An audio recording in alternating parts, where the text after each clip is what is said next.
So hello guys, आपका मेरे channel technology study with game से स्वागत है। तो आज हम करेंगे शिक्षा निदेशालय की तरफ से दी जाने वाली वर्कशीट नंबर 31, जो कि क्लास 9th का सब्जेक्ट है सामाजिक विज्ञान।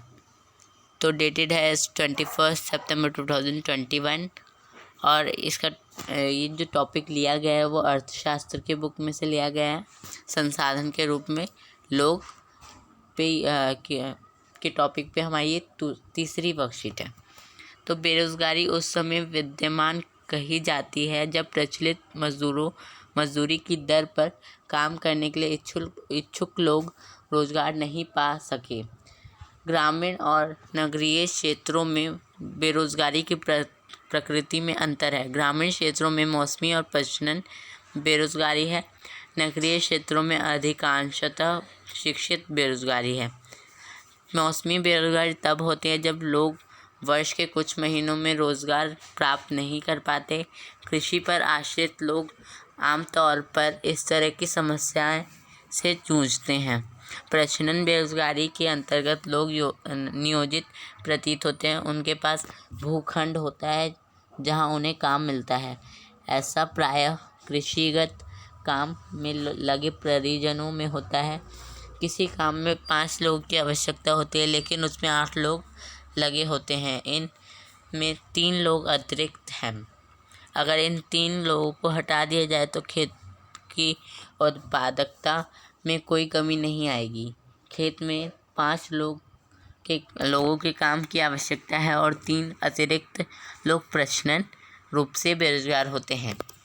तो बेरोजगारी के प्रकार कितने हैं? 3 हैं, मौसमी, प्रजनन, नगरीय।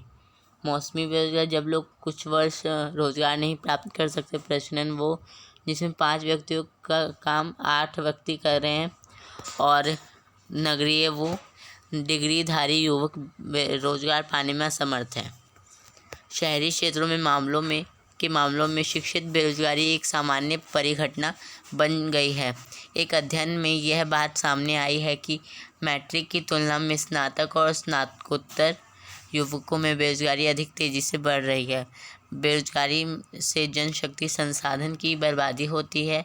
युवकों में निराशा और हताशा की भावना होती है। यह आर्थिक बोझ में वृद्धि करती है। कार्यरत जनसंख्या पर बेरोजगारी की निर्भरता बढ़ती है।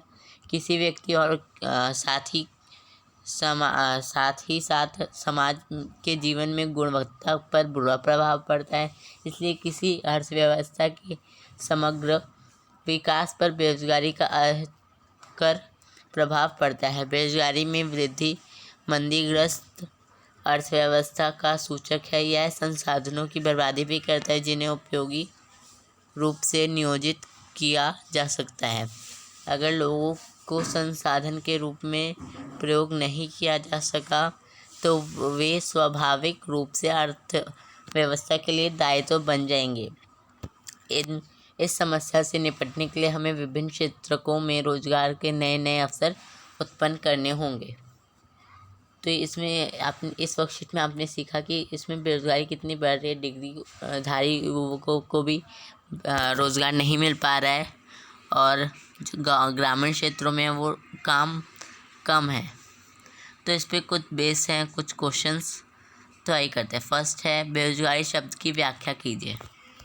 तो बेरोजगारी उस समय विद्यमान कही जाती है जब प्रचलित मजदूरों की दर पर काम करने के लिए इच्छुक लोग रोजगार नहीं पा सके। तो ये हो जाएगी फर्स्ट का आंसर। प्रश्न 2, प्रजनन और मौसमी बेरोजगारी में क्या अंतर है? प्रजनन तो आप लिख देंगे। मौसमी बेरोजगारी जब लोग वर्ष के कुछ महीनों में रोजगार प्राप्त नहीं करते। प्रजनन 5 व्यक्तियों का काम 8 व्यक्ति कर रहे हैं। तो ये हो जाएगा नेक्स्ट का आंसर। थर्ड देखिए, बेरोजगारी के कारण होने वाले कुछ अहितकर प्रभाव बताइए। तो ये रहा, किसी अर्थव्यवस्था के समग्र विकास पर बेरोजगारी का अहितकर प्रभाव पड़ता है। तो इसका आप एक आंसर आप खुद बना सकते हैं, बहुत इजी सा। तो प्रश्न नंबर 4 देखिए, शिक्षित बेरोजगारी भारत के लिए एक विशेष समस्या कैसे है? तो शिक्षित बेरोजगारी से निपटने के लिए, क्योंकि विशेष समस्या ऐसे है क्योंकि कई लोगों को रोज़गार नहीं मिल पाता, कई लोग अपना घर नहीं चला पाते, इसलिए। प्रश्न नंबर 5 है, आपके विचार से भारत किस क्षेत्र में रोजगार के सर्वाधिक अवसर सृजित कर सकता है? तो पहले कृषि में भी कर सकता है, अगर छोटी सी भी ज़मीन है तो ये होगी जी, हो जाएगी आपकी वर्कशीट कंप्लीट करके अपने टीचर से ज़रूर चेक करवाइए। मेरे चैनल को सब्सक्राइब कर दीजिए, मेरे वीडियो को लाइक कर दीजिए। बाय।